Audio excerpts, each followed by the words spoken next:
Hello again.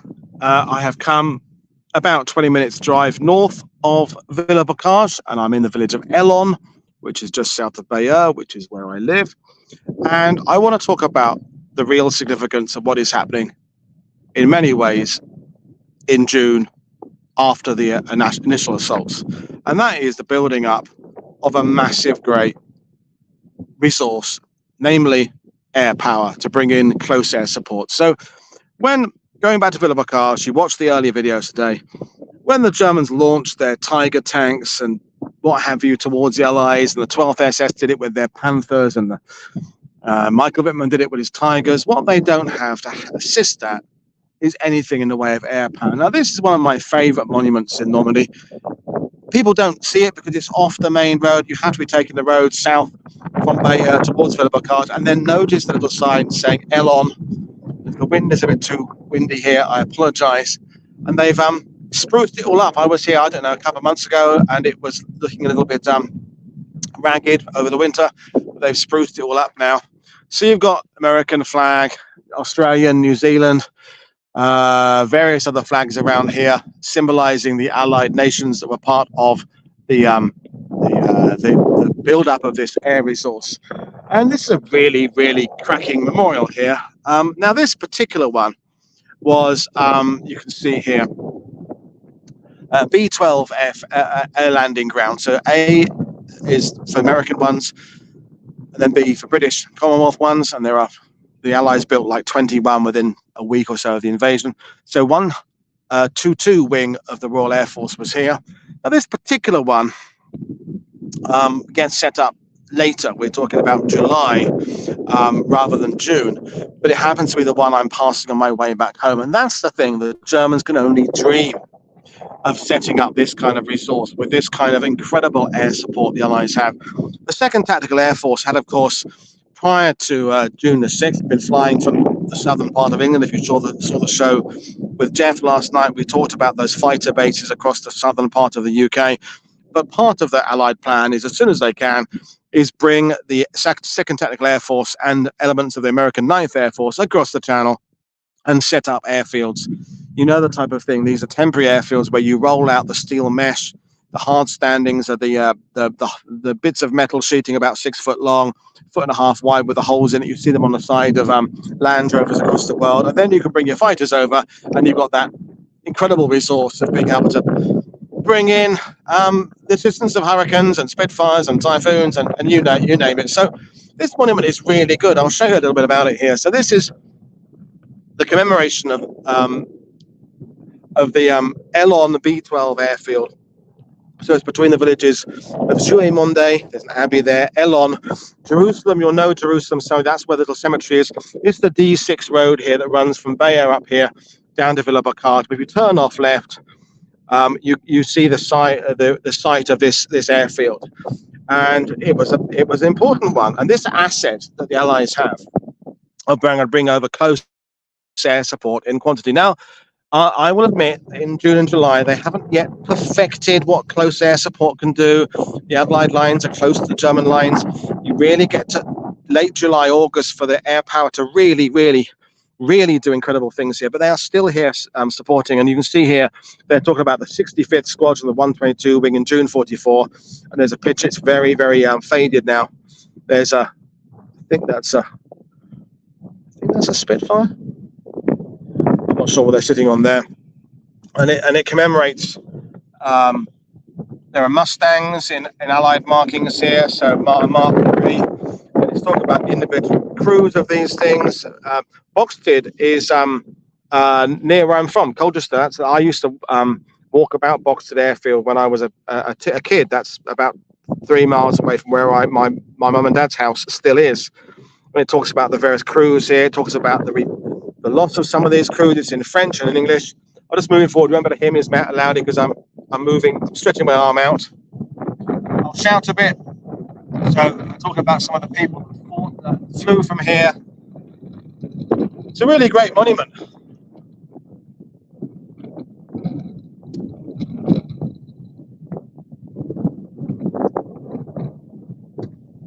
So I'll read this one for you.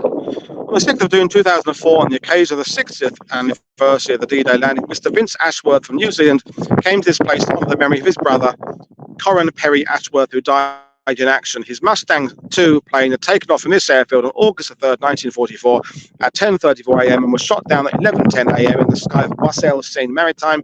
It still rests at the bottom of the Seine. The municipality of Ellon, in agreement with Mr. Vince Ashworth, erected in 2009 this place of commemoration on the site of the B-12 aerodrome in tribute to the heroes of the 122 Squadron of the Royal Air Force. And it talks about this airfield here. That's the French version. I think on the other side, if I turn around it, it's got loads of information about crews, individual, all the names of the various people here of the 19th Squadron, the 65th Squadron, equipped with Mustangs and Spitfires later on. I think, yeah, here we are. Here's the English version. Yeah, I guess tactical reconnaissance. After construction of the Vaux-sur-Seulles airfield, the 16th Airfield Construction Group Royal Engineers under the command of Colonel Hancock, specialists in ground strengthening, went to Ellon at the 29th of June 1944 to undertake the carrying out of the B-12 airfield. The works began the 30th of June, blah, blah, blah, blah, blah, to create a 1,700 meter runway, and it was operational just over 2 weeks later on the 18th of July. And this ace the Allies have, and I'm using that word deliberately, kind of a double meaning. And there is Corin Perry Ashworth, whose brother was here 20 years ago, in French and English, and it's talking about the other bits and pieces of information about this, about the occupation, the resistance. Basically, come here and see it for yourself to read it all, or you can freeze frame on this video.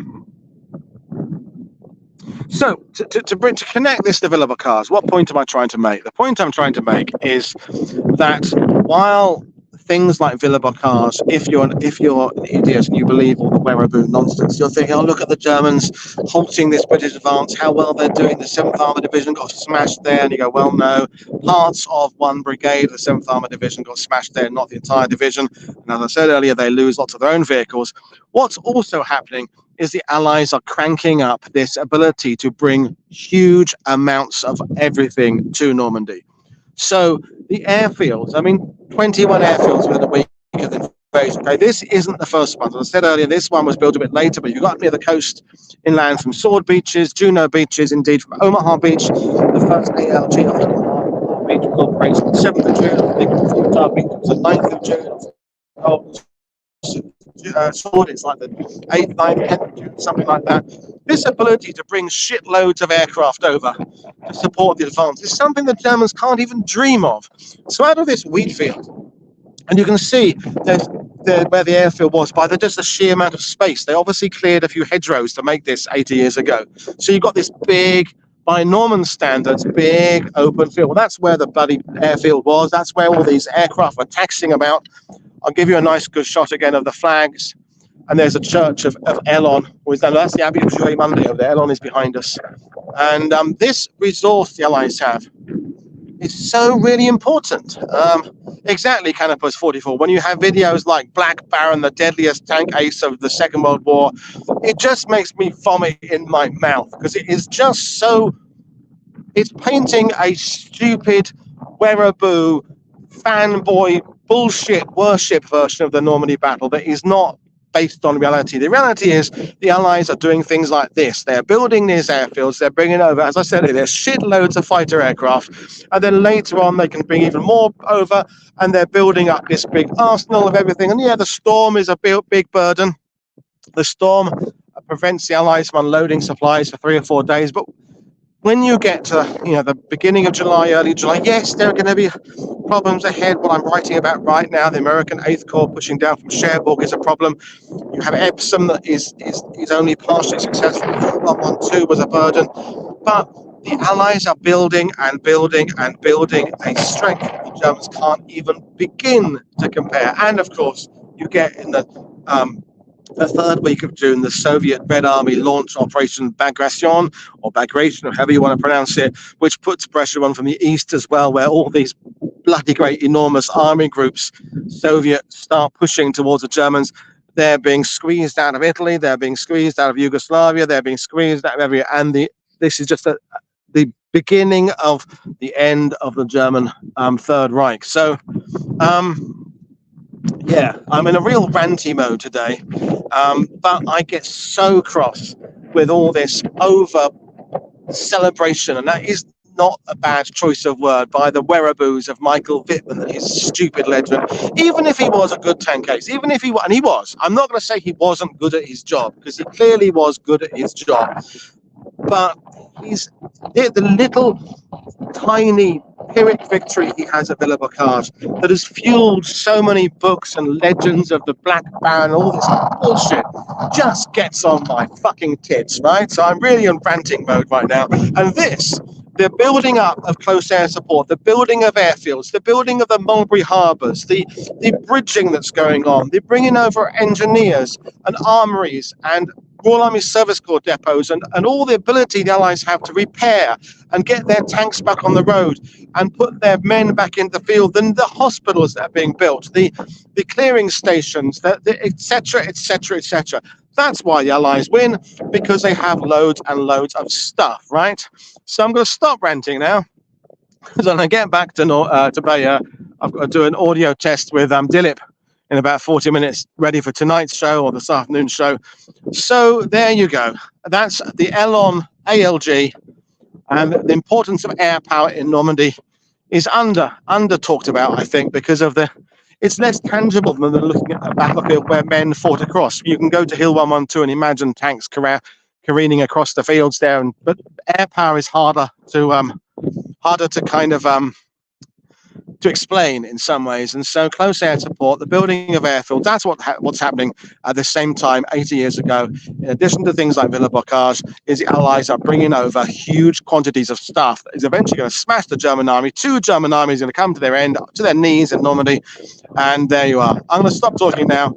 I will see you all later on. This is Paul Woodadge for WW2TV. Don't forget to watch our regular content. I'm less ranty, but I'll see you all later on. Cheers, everybody. Bye.